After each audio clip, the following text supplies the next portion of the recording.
Hello there, friends! We have reached the finish line of the season. The best teams in the world have come to fight for the championship at the last and deciding tournament of the year. In general, the victorious team will be atop the HLTV rating until at least February, because we won't be having any significant tournaments whatsoever. So for someone, this battle is about becoming the best in the world, but for others, it's their chance to prove themselves and remain their rosters. And someone will obviously fail and the reshuffle season will start. It's always sunny in Abu Dhabi. It's Blast World Finals 2022. Let's get straight to it.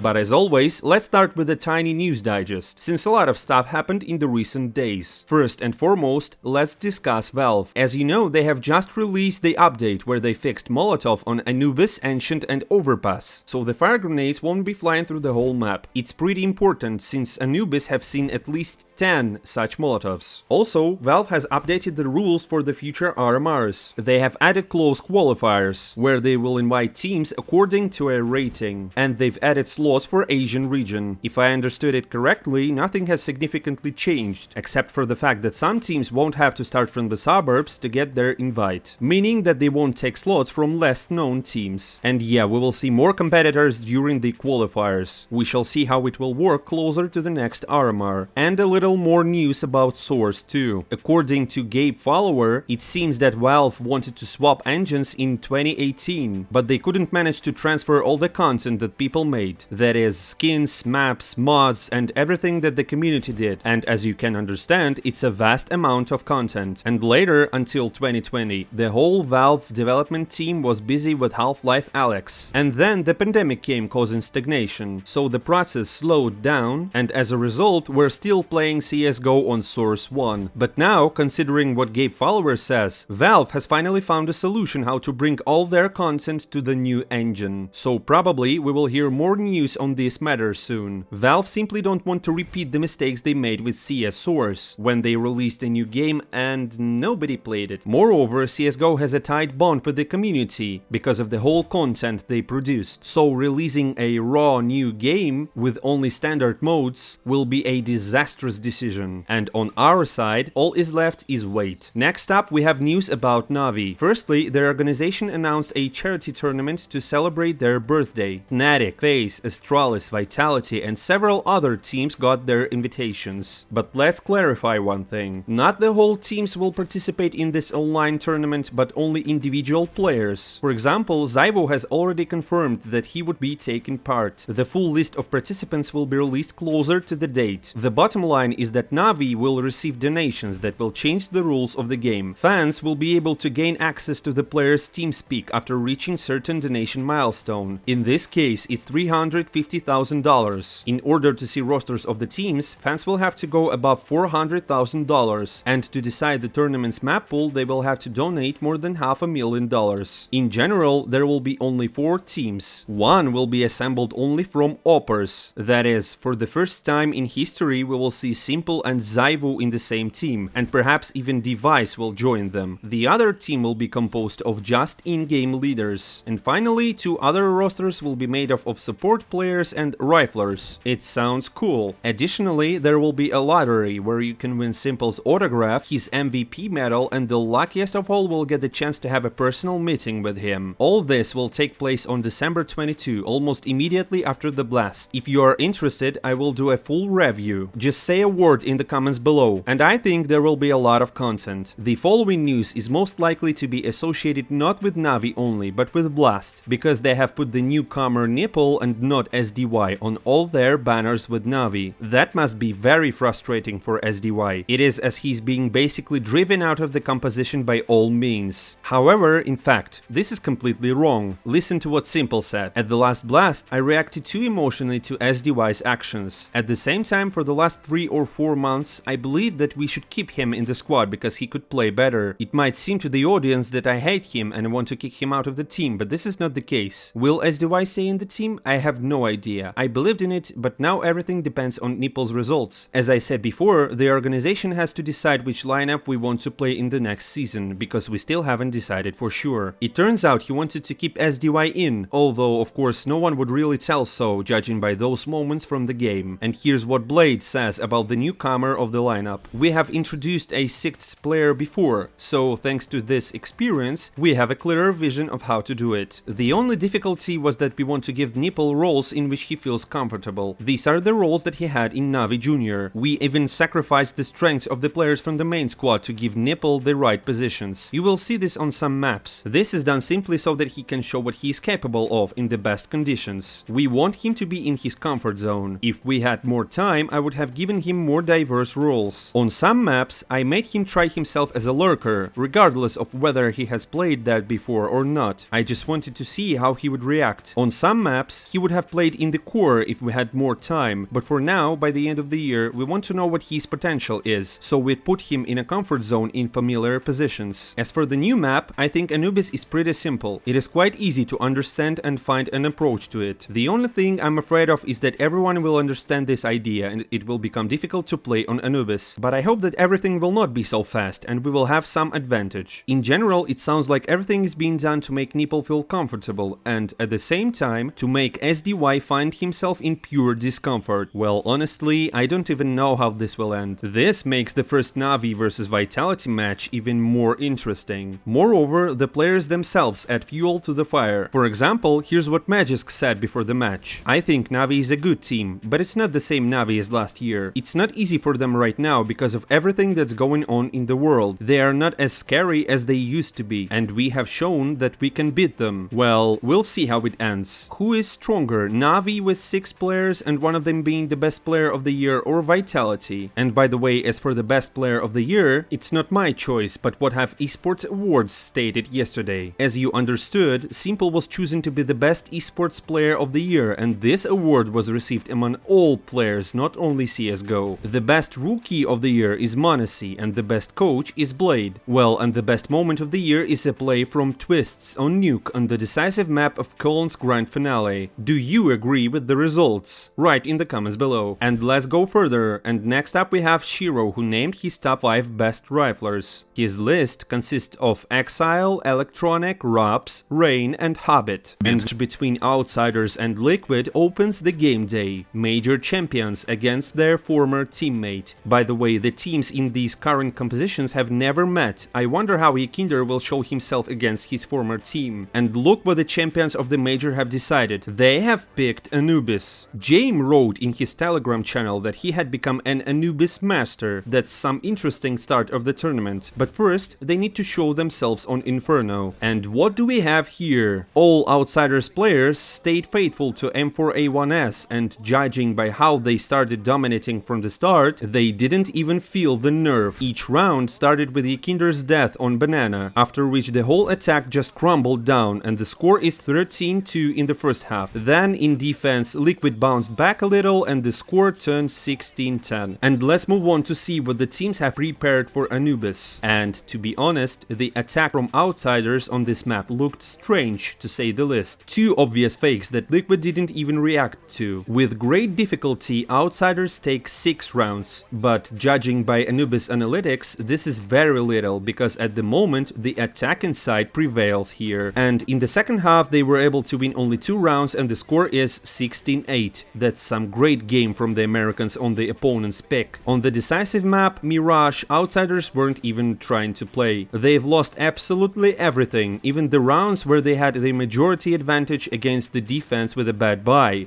So Norbert suddenly a liability and mid-kill, which means free Galil for Elige. Now, unfortunately for him, he's only working with the 6 health, but Osi's still alive and kicking. Naf is still fully fledged and firing off. Again, Naf gets away with robberies through these smokes.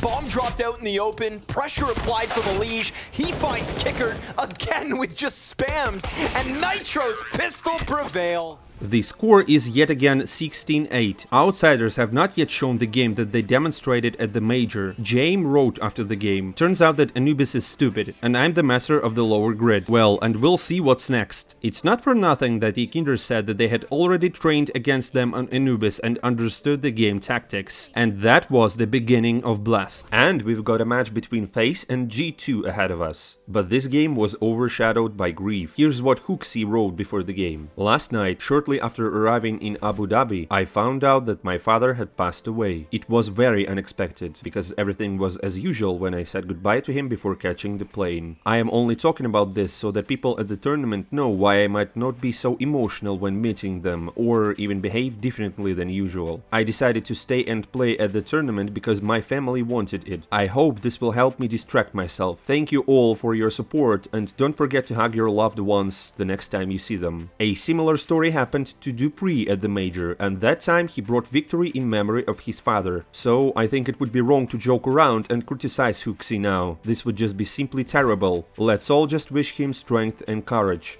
G2 picked Nuke and immediately began to dominate on their map, and even despite Faze's small comeback in defense to the score of 7-8, they still managed to start confidently in the second half of the game and finish the map with a score of 16-10 without giving the opponent a single chance. On Inferno, the battle was very close. At one moment we saw Faze taking a series of rounds, and then we got to watch G2 responding. All this ended in the most logical score of 8-7 in the first half. In the second half, the teams continued to show about the same kind of game dynamics. The only question was who would take the round number 15 first, and G2 was able to do it, so they had every chance to win the match with a score of 2-0. But they made some mistakes in the last round, so that meant we got to see overtime, during which Faze turned to be out stronger, and that's how G2 lost their chance to win the meeting. And do you know why? Because on Ancient they were simply destroyed with a score of 16-4. HLTV's team was sent to the lower grid. Next up, we've got the most unpopular meeting of the whole day, OG versus Heroic. The Danes will play with a substitute. K0NFIG will perform instead of Stavn, who did not come to the tournament due to family reasons. This is a great chance to prove himself, and as for OG, they got into the tournament by some miracle. There has been much debate about this. People were saying that they performed well in online once, while other teams were playing great in front of the arena, but in the end OG had more points. They have been performing very badly lately, winning only 2 of the past 8 games, and these matches were against the teams from the Asian region. In general, both teams were lucky with their opponents. First, OG destroyed Heroic on Inferno, giving them only 3 rounds in attack, and then Danes, in response, steamrolled the opponent on their Mirage with a score of 11-4 in the first half. And the most interesting part was Anubis. The score is 15-10. It seems that Heroic had already won. 5 match points should definitely be enough for them. But it wasn't enough in the end, and OG somehow managed to send the game to overtime. And here, again, the Danes had a chance to win, because again they had a match point. But yet again, they didn't use it, as in the main time. OG win with a score of 2-1 and move on further, and Heroic end up in the lower grid. After the match, K0NFIG gave an interview where he said that at the moment he didn't really have many interesting offers yet, and that he hoped that after this tournament they would definitely come. And the interviewer also asked if he would return to Astralis if he got an offer. He answered that it wouldn't be a problem to him at all. He was ready to accept any cool offer from tier 1 scene. I think they should definitely consider returning him, and not as it was with Device after a whole year, but after a month this time. What do you think? And let's get to the main confrontation of the day, NaVi versus Vitality. The match starts with Inferno, where NaVi has been having quite big problems lately, and now, in addition to this, they will play on this map with a youngster Nipple. Therefore, it's not surprising that the guys from Vitality take the initiative from the start. But luckily for NaVi, they have Simple and Bit, and thanks to their individual play, they managed to bounce back to a close score of 8-7. And the most surprising thing is that the close game continued after the change of sides. NaVi at some point were even leading by the score, and being in the majority, they had to go to the 15th round, but Magisk saved his team with one spray. Such a close game is expected to send us to the overtime, where Vitality turned out to be stronger, ending the game with a score score of 1916. According to the result, it was not obvious that NaVi played with a replacement. The newcomer Nipple may have not been shining, but neither did he drop out, which is most important. Then we got to Nuke, and here we got to see SDY playing instead of Nipple. And with him, NaVi were dominating in the attack from the start, with a score of 7-1. But after that, something inexplicable happens. NaVi seems to have just disappeared from the server. That way, they gave away 13 rounds in a row. It was obvious that after such a loss, they will not be able to bounce back in their current shape, and Vitality already looked much stronger. The final score is 16-11. The score is 2-0. Vitality beat NaVi on Nuke without any problems. Simple is apparently so used to losing that he seems to be ironically joking about the whole thing. Another day, another defeat. Like this is already becoming usual. And I mean, it does seem that this is how it should be. Watching matches with NaVi used to be boring because they were always winning. And now they had one victory in the last 5 matches. I think this is one of the worst periods in recent times. Of course, maybe this is a speedrun through the lower grid, but honestly, it's hard to believe in it. Nipple had far from the best debut, but not the worst either. And what are your opinions on this? Write in the comments. Here is the schedule for today. We continue to watch Blast. See you soon.